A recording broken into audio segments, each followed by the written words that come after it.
So এই ভিডিওতে আমি কভার করব পুরো জার্নিটা, বহরমপুর থেকে কিভাবে একদম গ্যাংটকে পৌঁছাবো সেই জার্নিটা।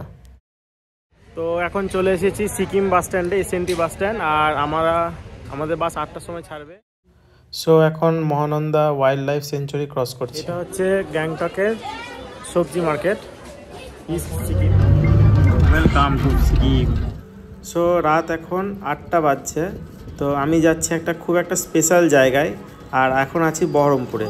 তো একটা জিনিস দেখিয়ে দিই, এটা হচ্ছে নবোদয় স্কুল, জওহর নবোদয় বিদ্যালয় স্কুল। তো যেখানে আমি ছোটোবেলায় কাটিয়েছি, ছোটোবেলায় পড়াশোনা করেছি। তো একটা মজার বিষয় হলো, আমরা যখন স্কুলে পড়াশোনা করতাম তখন একটা খুব ফেভারিট খাবার ছিল আমাদের সবারই, সেটা হলো তরকা রুটি। তো আমরা যেহেতু রেসিডেন্সিয়াল স্কুলে ছিলাম, তো হট করে যখন ইচ্ছা বেরিয়ে যেতে পারতাম না। তাই কী করতাম, মাঝে মাঝে পালিয়ে গিয়ে, পাঁচির টপকে পালিয়ে গিয়ে আমরা তরকা রুটি খেতাম। আর সেই স্পেশাল দোকানটা হচ্ছে লোকনাথ স্পেশাল ওই তরকার দোকানটা। তো আজ সেখানেই যাচ্ছি, কিন্তু আমার যাওয়ার কথা অন্য জায়গায়। আজকে টাইম ছিল বলে আমরা সেখানেই যাচ্ছি। তো এখন আছি লোকনাথ, সেই প্রায় 13 বছর আগে খেয়েছি। তো দেখতে পাচ্ছি লোকনাথের তরকা রুটি, এখন টেস্ট করবো। খাই, এখন দেখি আগের মতন টেস্ট আছে কিনা, খেয়ে বলবো, ঠিক আছে? কেননা আমার কাছে এখানে স্কুল, এখান থেকে আগে তরকা রুটি খেতাম। তো প্রায় 12 বছর আগেকার সেই স্মৃতিগুলো ফিরে পাচ্ছি। তো খেয়ে একবার টেস্ট করে দেখি কেমন হয়, আগের মতো টেস্ট আছে দেখবো।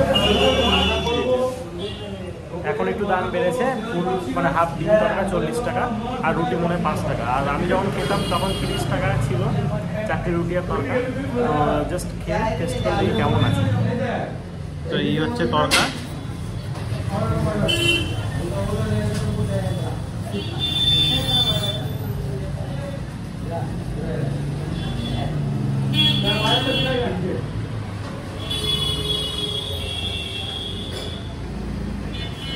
খেয়ে টেস্ট করে দেখুন। ওকে, তো আজকে 8 জানুয়ারি 2024, মানে নতুন বছর, নতুন মাস, প্রথম মাস। তো বেরিয়ে পড়েছি বেরু করতে। তো যাচ্ছি সেই পাহাড়, ভালোবাসার পাহাড়। আর যাচ্ছি সেটা হচ্ছে সিকিম, গ্যাংটকের নর্থ সিকিম। তো কিছুদিন আগেই এক্সপ্লোর করেছিলাম, সেটা হচ্ছে ইস্ট সিকিম। হ্যাঁ, তো ইস্ট সিকিমে যেটা গিয়েছিলাম নাথুলা পাস, ওগুলো গিয়েছিলাম। তো এবার যাচ্ছি নর্থ সিকিম, ইয়ামথাং। তো আমার সাথে যাচ্ছে আমার বন্ধু। তো বন্ধু শিলিগুড়ি অলরেডি পৌঁছে গেছে। আর যে বাসটা যাচ্ছি সেটা হচ্ছে আরাধনা ভারত বেঞ্চের বাস। এটা 8টা 50-এ ছাড়বে, আর এখন প্রায় 8টা 43 বাজছে, আর 7 মিনিট পরই ছাড়বে। তো অ্যাকচুয়ালি বাসটার ডিটেলস বলতে, বাসটা মোটামুটি 8টা 50, 6টা 5টা 5:30টার সময় পৌঁছে যায়। কেননা এই বাসে আমি আরও একবার গেছিলাম, যখন সোলো ট্রাভেল করতে যাই দার্জিলিংয়ে, তখন গেছিলাম এই বাসটায়। নতুন বাস, খুব সুন্দর বাসটা। আর এর ভাড়া মোটামুটি 750 টাকা পড়বে রেড বাসে। তো চেষ্টা করব যতটা পারি আমার জার্নিটা পুরোটা শেয়ার করার জন্য, শেয়ার করব যাতে স্মৃতি হিসেবে থাকে। দেখতেই পাচ্ছ বাসটাই, এই বাসটায় আমরা যাব, আমি যাব অ্যাকচুয়ালি, আর আমার বন্ধু শিলিগুড়ি পৌঁছে গেছে। তো এই ট্যুরে আমি কভার করব নর্থ সিকিমটা। নর্থ সিকিম মানে লাচুং, ইয়ামথাং, 0 পয়েন্ট এগুলো। তো প্রায় টাইম হয়ে গেছে, আর ডিনারও করে নিয়েছি মোটামুটি একটু আগেই 8টার সময়, 8:30টার সময় ডিনার করে নিয়েছি। আর ডিনার করেছিও খুব একটা মেমোরেবল জায়গায়, স্কুল লাইফে যেখানে তরকা রুটি খেতাম, সেই তরকা রুটি লোকনাথ হোটেলে খেয়েছি মোটামুটি 13 বছর আগে। মানে স্কুলে যখন থাকতাম, সেই স্কুলে এই পালিয়ে তরকা রুটি খেতাম। তো সেই স্মৃতিটা একবার ফিরে পেলাম। তো যাই হোক, বেশি বকবক করবো না। এখন ট্রেনে বলছি, বাসে উঠে যাব, কারণ ট্রেনের রিজার্ভেশন একদম পাইনি, ফুল ছিল, তৎকালেও পাইনি। তো লাস্টে এটাই করতে হলো। তো খুব কমফোর্টেবল জার্নি হয়, যেহেতু আমি আগে গেছি, গরমকালে গেছিলাম, আগস্টে গেছিলাম মোস্ট প্রবাবলি। তো মোটামুটি 8 মাস হয়ে গেল, 8-9 মাস। তো আবার নতুন বছরে নতুন একটা জায়গায়, চলো যা যাক নতুন একটা গন্তব্য। সো ফাইনালি বাস ছেড়ে দিয়েছে, একদম রাইট টাইমে ছেড়েছে। 8টা 50-এ বাস ছেড়েছে, আর এখন জাস্ট বহরমপুর ক্রস করছি। এখনও বহরমপুরেই আছি অ্যাকচুয়ালি। আর অ্যাকচুয়ালি খুব কমফোর্টেবল জার্নি, যেহেতু আমি আগে গেছি একবার, তখন গরমকাল ছিল, আর এখন শীতকাল। এই হচ্ছে বাসের ইন্টেরিয়ার। আমি এখন শুয়ে পড়েছি অলরেডি। এই যে রাস্তাঘাট জায়গা, আর এইখানে আছে এই যে এসি চার্জ দেওয়ার জন্য প্লাগ।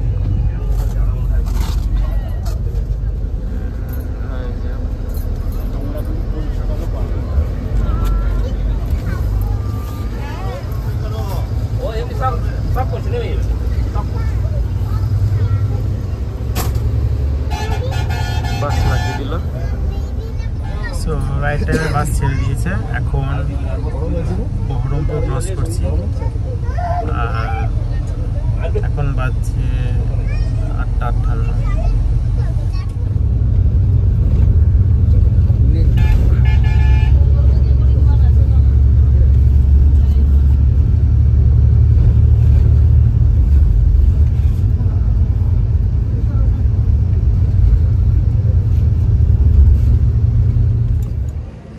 ওকে, তো এখন একটা ছোট্ট হল্ট।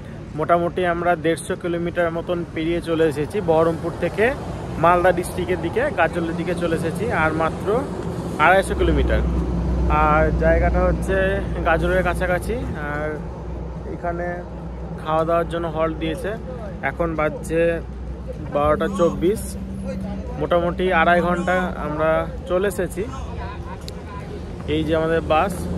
আর এটা হচ্ছে মা লক্ষ্মী হল্ট। আমরা আছি NH-34-এর কাছে একদম। এই যে NH-34। বেশ জার্নিটা কমফোর্টেবলই ছিল। আমি তো হালকা হালকা ঘুমিয়ে ফেলেছি। আর বাইরে বেশ ঠান্ডা আছে, যেহেতু ভেতরে গরম, ওই জন্য কিছু পরেছিলাম না। আর বাইরে ঠান্ডা, আর কিছু পরলাম না, কারণ একদম আবার ভেতরে চলে যাব। তো কিছু খাওয়া দাওয়া করলাম না, কারণ আমি একদম খেয়েই চলে এসেছিলাম, ডিনার করে চলে এসেছি। তো ওই জন্য কিছু খেলাম না। তো যাই হোক, মোটামুটি আশা করি 5টার মধ্যে পৌঁছে যাবো। মোটামুটি আর 250 কিলোমিটার আছে, 5 ঘন্টা টাইম লাগবে। আর এখানে অনেক কটা বাসই দাঁড়িয়ে আছে। এই যে একটা বাস, আর ওইদিকে একটা বাস আছে। তো যাই হোক, এখন বাইরে খুব ঠান্ডা। এবার ভেতরে চলে যাব। আশা করি একদম আর স্টপেজ দেবে না, একদম শিলিগুড়ি মোস্ট প্রবাবলি। সো বাসটা কিছুক্ষণ হল্ট নেওয়ার পর, মোটামুটি 30 মিনিট হল্ট নেওয়ার পর এই হোটেল থেকে ছাড়লো। এটা অ্যাকচুয়ালি গাজলের খুব কাছেই। এবার আর স্টপেজ নেই, একদম শিলিগুড়ি।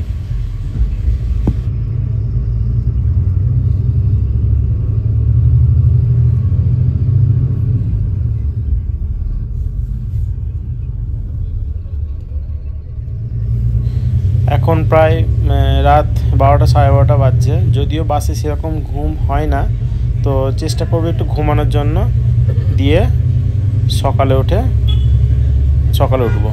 তো যাই হোক, এখন একটু আর ভিডিও করব না, এখন একটু ঘুমাবো। ঘুমিয়ে টুমিয়ে আশা করি শিলিগুড়ি পৌঁছে যাবো ততক্ষণে। তো চলো।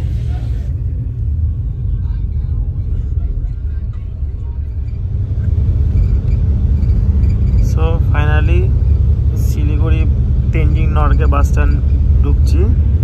এখন বাজছে প্রায় 5:30।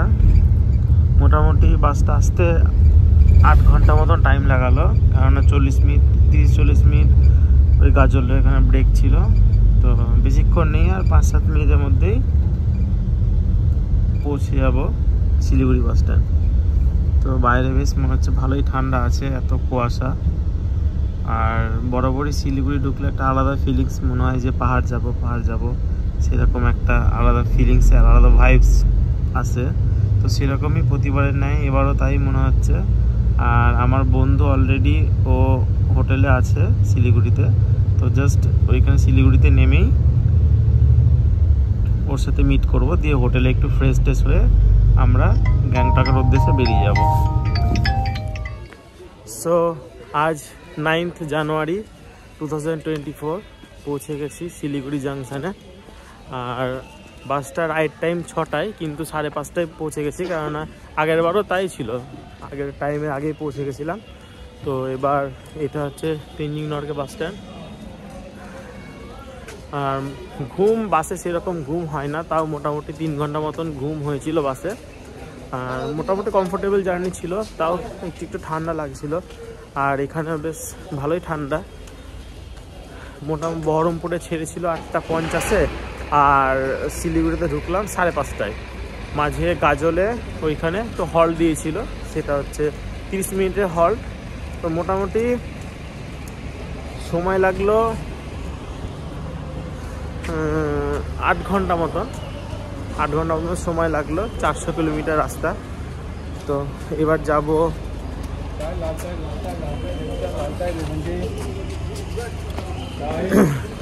যাব হচ্ছে বন্ধুর কাছে। বন্ধু হোটেলে আছে, ও ফোন করেছিল জাস্ট একটু আগে আমাকে। তো এখন যাব ওর কাছে। তো এখানে শেষ করছি বাস জার্নিটা, বহরমপুর থেকে শিলিগুড়ি বাস জার্নিটা। আর এই হচ্ছে Tenzing Norgay bus stand. Tata. তো এখন চলে এসেছি সিকিম বাস স্ট্যান্ডে, এসএনটি বাস স্ট্যান্ড। আর আমাদের বাস 8টার সময় ছাড়বে। এই হচ্ছে বাসটা, এটা হচ্ছে ডিলাক্স এসি ডিলাক্স বাস। ভাড়া নিল 300 টাকা মতন পার হেড, আর নর্মালি ভাড়া 190 টাকা। 8টার সময় ছাড়বে, মোটামুটি 4 ঘন্টা 4.5 ঘন্টা মতন লাগে। আর খুব কমফোর্টেবল বাসটা। এর আগের বার যখন গেছিলাম তখন নর্মাল নন এসিতে, এগুলো নন এসি বাসগুলো। তো রাইট টাইমে ছাড়বে আশা করি। আর আমার বন্ধু চলে এসেছে, দেখাই। হাই দিগাই। আর হোটেলে একটু রেস্ট নিয়ে বেরিয়ে পড়েছি। এই যে চলে এসছে আমার বন্ধু। হ্যালো হ্যালো হ্যালো, আজকে আমরা গ্যাংটক যাচ্ছি। গ্যাংটক ওয়েদার কেমন শিলিগুড়িতে? ওয়েদার হেভি ঠান্ডা লাগছে, খুব কুয়াশা এখানে, কুয়াশা। এখন দেখা যাক ওখানে গিয়ে কিরকম কি লাগে। চলো দেখতে থাকো। এই হচ্ছে সিকিম যাওয়ার বাসের ভেতরটা, খুব সুন্দর, ওয়েল মেনটেন্ড, যেহেতু এসি। আর আগেরবারও গেছিলাম তখন ছিল নন এসি। সো আমাদের বাসটা 15 মিনিট লেটে ছাড়লো। 8টায় ছাড়ার কথা, সেখানে 8টা 15 নাগাদ ছাড়লো।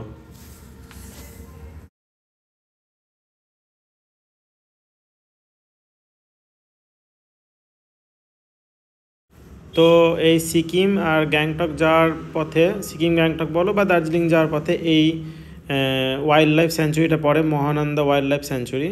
তো এটা সবাই মানে কমন রাস্তা বলতে গেলে, এদিক দিয়ে যাওয়া হয়, দার্জিলিং হোক বা সিকিম হোক। তো যাই হোক, এখানে বেঙ্গল সাফারিও করা হয়, শিলিগুড়িতে এটা অবস্থিত।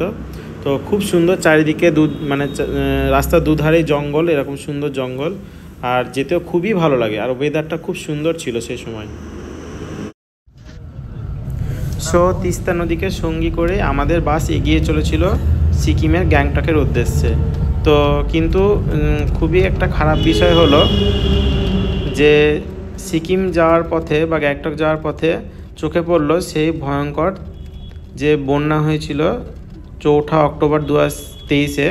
সেই মানে দুর্দশার অবস্থা, মানে চারিদিকে দেখছি পুরো, মানে যেদিক দিয়ে তিস্তা চলে গেছে, তিস্তা নদী গেছে, তার চারিদিকে শুধু ধ্বংস আর ধ্বংস।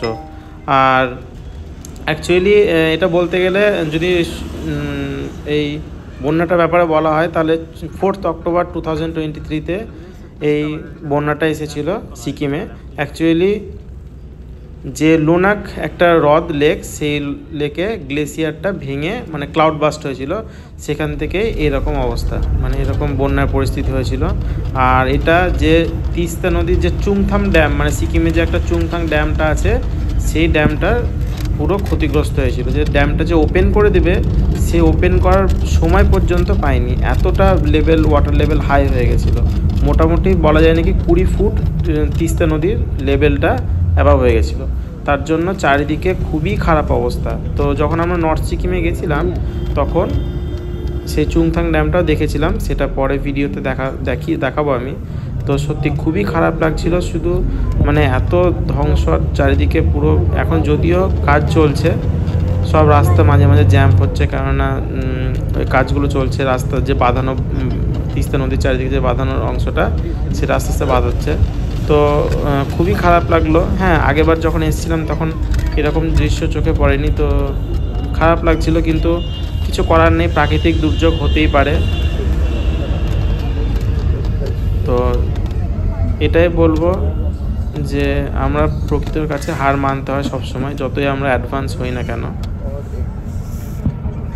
তো এখন ব্রেক হলো, মোটামুটি আমরা আর 50 কিলোমিটার আছি গ্যাংটক ঢুকতে। আর একটা হোটেলে এখন 15 minute break, Everest Sherpa hotel, এই যে এই হোটেলে এখন ব্রেক। জায়গাটা খুব সুন্দর, আর ঠান্ডা সেরকম নেই বলতে গেলে। যা ভেবেছিলাম যে ঠান্ডা হবে, তো সেরকম ঠান্ডা নেই। আর আরেকটা জিনিস দেখলাম, রাস্তায় অনেক কাজ চলছে, কেননা কিছুদিন আগে যে একটা বন্যাটা গেল সিকিমে, তার জন্য রাস্তাগুলো পুরো বিপর্যস্ত, তো আসার সময় দেখতে পেলাম। আর সেই জন্য খুব জ্যামও ছিল, আর জায়গাটা কি সুন্দর। তো ঠিক আছে, এখন একটু দেখি খাবো মোমো টোমো কি আছে। মোমো ছাড়া, পাহাড়ে এলে মোমো ছাড়া কিছু খেতে ভালো লাগে না, তো মোমোটা খাবো আর জাস্ট ওয়েদারটা এনজয় করছি। তো চলো খাওয়া দাওয়া করে আবার যাওয়া যাবে। যেতে যেতে দেখা গেল নদীর ধারে এখন নতুনভাবে সেই ক্যাম্প, মানে টেন্ট দিয়ে যেসব ক্যাম্পগুলো হয় ট্যুরিস্টদের জন্য, সেগুলো আবার নতুনভাবে করা হচ্ছে। কেননা ফ্লাডের জন্য তো পুরোই সব কিছু নষ্ট হয়ে গেছিলো। আর এটা শোনা যায় নাকি মোটামুটি 40 জন মানুষ মারা যায় এবং 22 জন মানুষ ইনজিওর্ড হয়, আর 75 জন মানুষকে তো খুঁজেই পাওয়া যায় না। এই খবরটা 6 অক্টোবর 2023-এর রিপোর্ট অনুযায়ী বলা হয়েছে। আর এদিকে প্রচুর ক্ষয়ক্ষতিও হয়েছে। হ্যাঁ, ইন্ডিয়ান আর্মি, আমাদের যে ভারতীয় সেনা, হ্যাঁ ওই ভারতীয় সেনা 23 জন ভারতীয় সেনাও মিসিং হয়েছে। তো তারা অনেক মানে রেস্কিউ করেছে। তো এরকম খুবই খারাপ লাগলো। আগেরবার তো যখন এসেছিলাম তখন এরকম কিছুই, মানে এরকম কিছু দেখা যায়নি। হ্যাঁ, তো যাই হোক, যেতে যেতে খুবই খারাপ লাগছিল এরকম দৃশ্য, এত সুন্দর একটা আমাদের স্টেট, রাজ্য, হ্যাঁ, তো এরকম অবস্থা। তো যাই হোক, আমরা চলে এসেছি প্রায় গ্যাংটকের কাছে। এটা হচ্ছে গ্যাংটক আর ওয়েস্ট বেঙ্গল, মানে সিকিম আর ওয়েস্ট বেঙ্গলের বর্ডার। তো এখানে একটু চেক হয়ে আমরা একদম সিকিমে এন্ট্রি নেব। সো গল্প করতে করতে আমরা চলে এসেছি সিকিম বর্ডারে, মানে সিকিমে এন্ট্রি নিয়ে নিয়েছি অলরেডি। তো ফার্স্টে যেটা পরে র্যাংপো একটা টাউন, ছোট টাউন সিকিমে। তো এখানে চেকিং হয়। তো চেকিং করে আমরা এগিয়ে যাব রানীপুল হয়ে গ্যাংটকের উদ্দেশ্যে। এই যে এখানে দাঁড়ালো, এখানে চেকিং হয়, দিয়ে চেকিং কমপ্লিট হয়ে আমাদের এই যে লেখা আছে ওয়েলকাম টু সিকিম। তো আমরা সিকিমে পৌঁছে গেছি। আর সব থেকে ভালো বিষয় হচ্ছে সিকিম এত সুন্দর, মানে ক্লিনেস্ট সিটি বলা হয়, মানে এত সুন্দর পরিষ্কার, মানে স্টেটটা গ্রিন সিটিও বলা হয় সিকিমকে। তো এটা মানে অনবদ্য, এত সুন্দর পরিষ্কার পরিচ্ছন্ন শহর। হ্যাঁ, প্রত্যেকটা আমাদের স্টেটে এরকম হলে খুবই ভালো হয়। প্লাস আবার আমাদের সচেতন হতে হবে, আমাদের মানে পাবলিককে সচেতন হতে হবে, যাতে পরিষ্কার পরিচ্ছন্ন যে কোনো টুরিস্ট প্লেসে পরিষ্কার পরিচ্ছন্ন রাখাটা আমাদেরও দায়িত্ব। তো যাই হোক, খুবই ভালো, প্রায় পৌঁছে গেছি। তো এখন বাজছে 1:15, পুরো 5 ঘন্টা লাগলো। আমরা 8:15 সময় সকালে বাসে চেপেছিলাম, বাস ছেড়েছিল 8:15-তে। আর এসএনটি বাস স্ট্যান্ড গ্যাংটক পৌঁছলাম 1:15 নাগাদ। পুরো 5 ঘন্টা লাগলো আসতে। তো এবার যাই, আমাদের হোটেল ঠিক করা কিচ্ছু নেই, তো ওইখানে যাব, এবার খুঁজবো, দিয়ে হোটেলে রেস্ট করে বেরোবো। ঠিক আছে, টাকা দিকে। তো এই হচ্ছে আমাদের হোটেল রুমটা।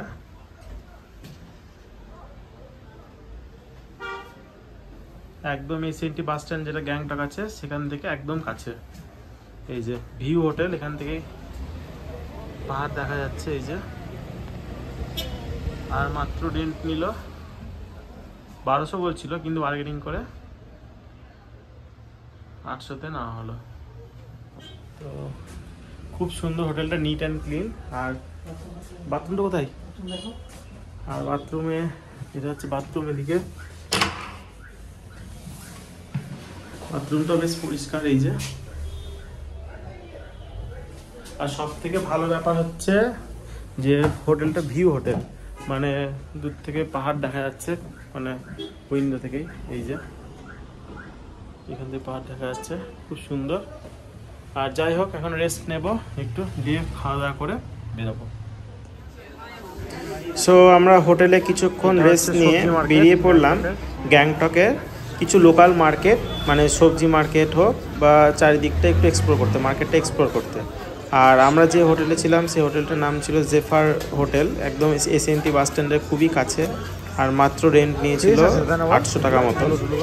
তো খুবই ভালো, হোটেলটা খুবই সুন্দর ছিল। আর এই হচ্ছে লোকাল মার্কেট, আর ফ্রেশ সবজিও দেখতে পাচ্ছিলাম, মানে ভালোই ফ্রেশ ছিল অ্যাজ এক্সপেক্টেড। যে এখানে অ্যাকচুয়ালি শীতকাল, এমনিতেই সবজিগুলো ফ্রেশই থাকে, যদিও সব কিছু নিচ থেকে আসে, মানে শিলিগুড়ি থেকে আসে, এখানে তো এগুলো কিছু হয় না। আর এখানকার কমলা লেবু তো খুবই সুন্দর, এগুলো অ্যাকচুয়ালি দার্জিলিং থেকে আসে মোস্ট প্রবাবলি, আমি জানি না ঠিক। আর অনেক ধরনের সবজি দেখলাম, এখানকার লোকাল যে আলু, ছোট ছোট আলু যেখানে এখানে হয় সেগুলো দেখলাম, ছোট ছোট আলুগুলো। তো বেশ মার্কেটটা, সবজি মার্কেটটাও বেশ ভালো বড় ছিল। তো এরপরে আমরা অন্য জায়গায়ও এক্সপ্লোর করি। এটা হচ্ছে গ্যাংটকের সবজি মার্কেট, ইস্ট সিকিম। দেখতে পাচ্ছ বিশাল বড় সবজি মার্কেট, আর সবজিগুলো সব ফ্রেশ ফ্রেশ একদম। এখন আছি আমরা গ্যাংটকের এমজি মার্গে, আর এখন টাইম হলো 7:30 বাজে, তাই না? তো জাস্ট এখানে সন্ধ্যাবেলাটা ঘোরাঘুরি করছি। অ্যাকচুয়ালি গ্যাংটকে এটাই মোস্ট পপুলার জায়গা। আর কালকে আমাদের প্ল্যান বলতে গেলে নর্থ সিকিম যাবো আমরা কালকে, ঠিক আছে? তো এসো।